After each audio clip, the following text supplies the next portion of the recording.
There's another thing that I really wanted to emphasize to the students that are going to do Yamamoto Scalp Acupuncture. We cannot learn this from a book, okay? You need to be with a master. Tetsuharu and Mika have spent the time with Yamamoto Sensei. You get the opportunity in the class to feel how he touches you and the depth and the pressure that he uses. You don't have to press hard to feel for the sensitivity. You cannot learn this from a webinar.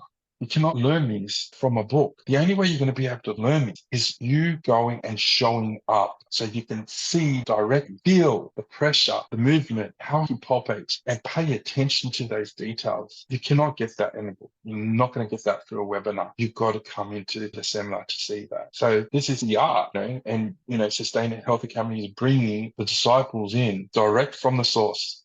So you can't go wrong. So highly recommend the course. You've got to go. I'll be looking at doing the advanced course in the near future. Scott handpicks these disciples. He goes and does these courses himself. So get in there, come and see, because you will get the best out of it. You'll be able to take this home and utilize it at the clinic the next day. There's only 40 odd points out there, and some of these points in Yamamoto don't even fall on the normal channels. But hey, there's only 40 odd points. There's not that many points to learn. You can take these into the clinic and utilize it straight away.